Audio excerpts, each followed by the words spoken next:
घर की हर एक चीज को सहेज के रखना, उसको व्यवस्थित करना, ये सारी जिम्मेदारियां एक होम मेकर की होती हैं। जितना है उतने में हर एक काम को अच्छे से कर पाना, ये हर एक गृहिणी को आना बहुत ज्यादा जरूरी है।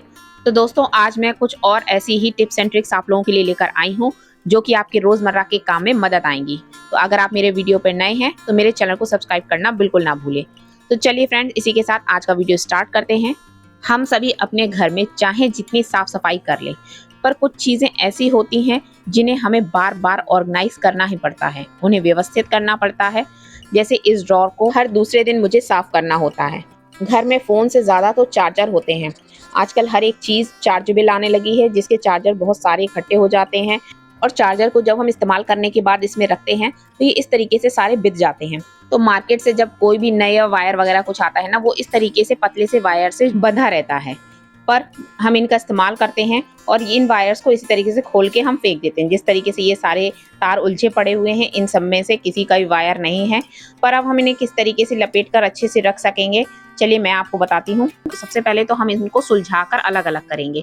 और वैसे भी कहते हैं, हमें घर में कभी भी इस तरीके से उलझा के तारों को, जो भी वायर्स हैं, कोई भी हैं, बिजली के भी तार हैं, उन्हें उलझा के कभी नहीं रखना चाहिए। इससे भी हमारे घर में वास्तु दोष लगता है। और इसी तरीके से जैसे ये तार उलझे रहते हैं, उसी तरीके से हम लोगों के रिश्ते भी आपस में उलझ जाते हैं। तो सबसे पहले हम इन तारों को इस तरीके से सुलझा के इस तरीके से इनको बांध लेंगे। और उसके बाद हम लेंगे ये ब्रेड में जो निकलती है ना क्लिप्स, वो, और या फिर ये जो छोटे छोटे से क्लचर होते हैं, इनका जब अगर आप इस्तेमाल नहीं कर रहे हैं तो आप इनका इस्तेमाल इस तरीके से कर सकते हैं। इस तरीके से आप कोई भी वायर है उसमें आप क्लचर लगा दीजिए और इस तरीके से उसको लपेट कर रख दीजिए।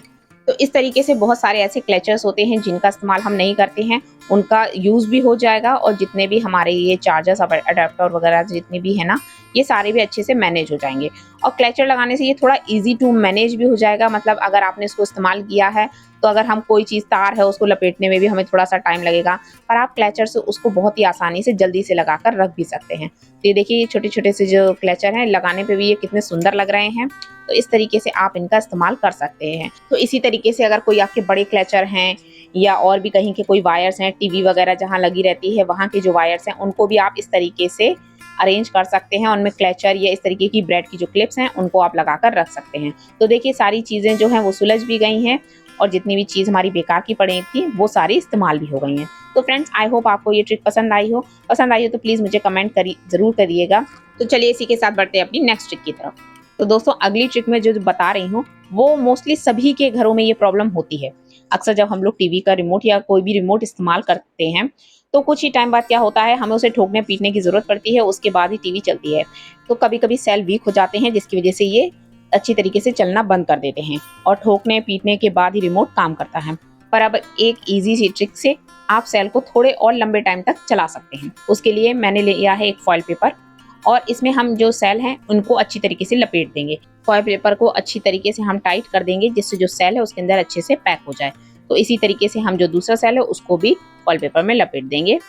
और इसके बाद दोनों सेल को हम बहुत ही तेज धूप में रख देंगे और 1 से 2 घंटे के लिए उन्हें इसी तरीके से हम धूप में छोड़ देंगे। और इसके बाद हम इनका इस्तेमाल करेंगे। तो जब आप सेल को उठाएंगे तो सबसे पहले तो आपको जो फॉइल पेपर है ना, वो बहुत ही ज्यादा गर्म लगेगा। तो जब आप रिमोट में सेल डालेंगे तो रिमोट बिल्कुल उसी तरीके से काम करेगा जैसे कि नए सेल डालने के बाद काम करता है। तो इस तरीके से आपको बार बार सेल बदलने की जरूरत नहीं पड़ती है, क्योंकि आजकल टीवी के साथ भी 2 रिमोट आते हैं, एसी के रिमोट होते हैं, तो जिनके लिए हमें बार बार सेल बदलने की जरूरत पड़ती है। पर अब इस तरीके से आप धूप में सेल को चार्ज कर सकते हैं। तो चलिए फ्रेंड्स, देखते हैं अपनी नेक्स्ट ट्रिक को।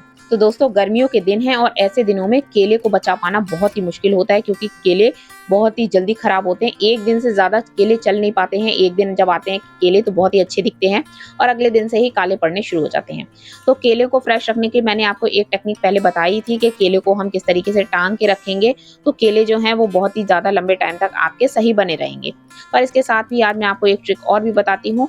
इस तरीके से आप एक किसी भी बाउल में पानी ले लीजिए और उस पानी में केले की जड़ों को हमें डुबोकर रखना है। पूरे केले को नहीं डुबोना है, केवल जो जड़ होती है जहाँ से ये सारे केले ज्वाइंट होते हैं, उस जड़ को हमें केवल पानी के अंदर रखना है। और इस तरीके से आप केले को रख दीजिए। इससे लंबे टाइम तक जो केले हैं वो एकदम फ्रेश रहेंगे, काले नहीं पड़ेंगे और आप इनका थोड़े लंबे समय तक के लिए इस्तेमाल कर सकते हैं। तो अभी मुझे थोड़ा सा पानी कम लग रहा है, तो मैं इसमें थोड़ा सा पानी और ऐड कर दूंगी, जिससे ये जो जड़ है वो पूरी तरीके से पानी में डूब जाए। तो दोस्तों, एक बार इस ट्रिक को भी आप घर पर जरूर आजमा कर देखिएगा। आई होप आपको पसंद आए। तो चलिए देखते हैं हमारी नेक्स्ट ट्रिक क्या है।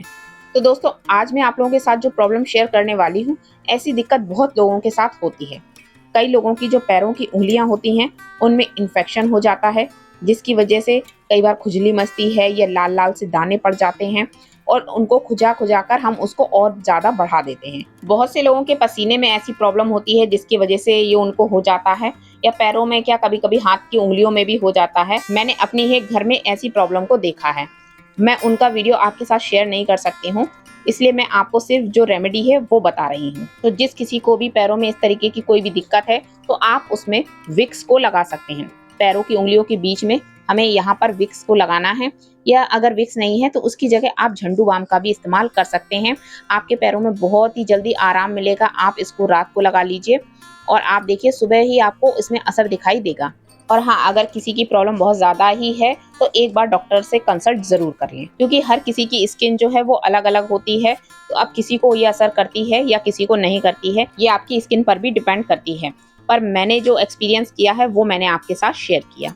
पर इसके लिए आप एक काम और भी कर सकते हैं कि जो भी लोग जैसे सॉक्स पहनते हैं उनके साथ ये दिक्कत ज़्यादा होती है कि जैसे ऑफिस जा रहे हैं, घंटों तक आप सॉक्स पहने हैं, शूज़ पहने हैं। बच्चों के पैरों में भी हो जाता है ऐसा कि सॉक्स और शूज़ की वजह से प्रॉब्लम हो जाती है। तो आप हमेशा पैरों में पाउडर लगाने के बाद ही सॉक्स या शूज़ को पहने।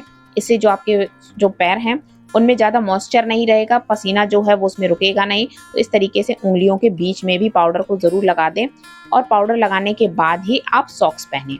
इस तरीके से अगर जिसको भी पैरों में पसीना बहुत ज़्यादा आता है ना, वो हमेशा पैरों में पाउडर लगाकर ही हमेशा सॉक्स पहने। तो आप देखेंगे आपके जो पैरों से जो एक स्मेल आती है, बहुत से लोगों के पैरों से स्मेल आती है, उनके सॉक्स से स्मेल आती है, तो ये सारी प्रॉब्लम पसीने की वजह से होती है। तो आप जब भी सॉक्स पहने हमेशा पाउडर लगाने के बाद ही सॉक्स पहने। तो एक तो पसीने की जो स्मेल है वो नहीं आएगी और पाउडर की वजह से आपके पैर भी ड्राई रहेंगे। तो फ्रेंड्स इस ट्रिक को भी एक बार जरूर आजमा कर देखिए, जो लोग भी घंटों घंटों सॉक्स और शूज पहने रहते हैं, स्पेशली ऑफिस जाने वाले लोगों के लिए या स्कूल जब जाते हैं बच्चे तो उनके लिए। तो गर्मियों में हमेशा मोजे पहनने से पहले इस पाउडर का इस्तेमाल जरूर करें। तो फ्रेंड्स आई होप आपको ये ट्रिक भी पसंद आई हो। तो चलिए देखते हैं हमारी नेक्स्ट ट्रिक क्या है।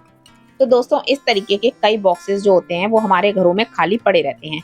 जैसे ये साबुन के, ये मेरा ग्रीन टी का बॉक्स है, या इस तरीके की और भी जो चौकोस के बॉक्स आते हैं या कॉम्प्लान के बॉक्स आते हैं, आप उन सभी बॉक्सेस का इस्तेमाल कर सकते हैं। अब इनका इस्तेमाल हम कैसे करेंगे, तो आप बड़े से बड़ा फ्रिज ले लीजिए, पर सामान रखने के लिए फ्रिज में स्पेस रहता ही नहीं है। आजकल इतनी सारी चीज़ें होती हैं जो सभी हमें फ्रिज में रखनी पड़ती हैं, पर इसमें बहुत सारा ऐसा स्पेस होता है जिसको हम यूटिलाइज कर सकते हैं। तो उसके लिए मैंने ली है कुछ क्लिप, और इन बॉक्सेस को हम इसमें इस क्लिप की मदद से इस तरीके से लगा देंगे। तो ये जो हमारा एक्स्ट्रा जो स्पेस है वो भी बन गया, और इसमें हम बहुत सारी ऐसी चीज़ों को रख सकते हैं जो कि हमें इस्तेमाल में आती हैं और उन्हें हमें फ्रिज में कहीं ना कहीं रखना पड़ता है। तो छोटे छोटे इस तरीके से जो बॉक्सेस होते हैं आप उन्हें फ्रिज में अरेंज कर सकते हैं। तो इसी तरीके से जो छोटा सोप वाला जो बॉक्स है इसको भी हम फ्रिज में यहाँ पर साइड से लगा देंगे। तो इस तरीके के सारे बॉक्सेस जो हैं वो भी आपके इस्तेमाल हो जाते हैं और फ्रिज में एक्स्ट्रा स्पेस भी बन जाता है। तो इस तरीके के छोटे छोटे बहुत सारे ऐसे पाउचेस होते हैं, सॉस के पाउच होते हैं, या और भी बहुत सारी चीज़ें होती हैं, कॉफ़ी है, या जिन चीज़ों को हम फ्रिज में रखते हैं जो पाउच अगर हम साइड से कहीं रख देंगे तो ये खो जाते हैं। इनके ऊपर ही हम एक दो सामान रख देते हैं और हमें इस वक्त पर मिलते नहीं हैं। या फिर आप इसमें नींबू है, अदरक है, या और भी कोई छोटी मोटी चीज़ें जिन्हें हम फ्रिज में रखते हैं, आप उसको भी इसमें रख सकते हैं। या आप इनका किसी भी तरीके से इस्तेमाल कर सकते हैं। कोई भी यूजफुल चीज़ें जो आपको फ्रिज में बहुत ज़्यादा ढूंढनी पड़ती हैं आप उनको इसमें रख सकते हैं। मैं बहुत सारी कॉस्मेटिक की ऐसी चीज़ें होती हैं जिन्हें भी फ्रिज में रखती हूँ, तो इसके लिए भी एक्स्ट्रा स्पेस हो जाता है और ये हमें ढूंढनी भी नहीं पड़ती हैं और एक जगह ये लगी रहती हैं। और इस तरीके से इन्हें लगाने के बाद फ्रिज भी बहुत आराम से बंद हो जाता है और ये बिल्कुल भी ना गिरते हैं ना निकलते हैं। तो दोस्तों घर में बहुत सारी ऐसी ही बेकार की चीज़ें पड़ी रहती हैं जिन्हें हम यूटिलाइज करके अपना स्पेस भी बना सकते हैं और सारी चीज़ों को अरेंज भी कर सकते हैं। आई होप आपको ये ट्रिक भी पसंद आई हो। तो चलिए देखते हैं अगली ट्रिक हमारी क्या है। तो ये ट्रिक भी हमारी कपड़ों की क्लिप को लेकर ही है। तो ये क्लिप कितनी ही ज़्यादा यूजफुल है मैं आज आपको बताती हूँ। तो जब भी कभी हमें दीवार पर कील लगानी होती है और हम हथौड़े से मारते हैं तो वो कभी हमारे उंगली में लगता है, कभी अंगूठे में लगता है, इससे हमें चोट भी लग जाती है। और ऐसा अक्सर कई बार होता है। कभी कभी कील छोटी होती है उसकी वजह से भी ऐसा हो जाता है, या हम जब कील को पकड़ते हैं तो भी ऐसा हमारे साथ होता ही। तो अब जब भी आपको कील ठोकनी हो उसको कपड़े वाली क्लिप से इस तरीके से आप पकड़िए। तो इससे जो आपका हाथ है वो भी कील से थोड़ा दूर रहेगा और आप जब इसमें हथौड़ा मारेंगे तो वो आपके हाथ के आसपास बिल्कुल भी टच नहीं होगा। इससे ना ही आपके हाथ में कोई चोट लगेगी और आप बहुत ही आसानी से कील भी लगा देंगे और आपके हाथ में भी कोई चोट नहीं लगेगी। तो दोस्तों आज के लिए बस इतना ही, और आज की कौन सी ट्रिक आपको सबसे बेस्ट लगी है मुझे कमेंट करके जरूर बताइएगा। और हाँ, मैं ये जानना चाहती हूँ कि मेरे जितने भी व्यूअर्स हैं, जो भी मेरा वीडियो देख रहे हैं, वो किस शहर से हैं, कहाँ से मुझे मैसेज करते हैं, मेरी ये जानने की बहुत ही ज़्यादा इच्छा है। तो चलिए जल्दी मिलते हैं एक और नए वीडियो में, तब तक के लिए bye bye and take care.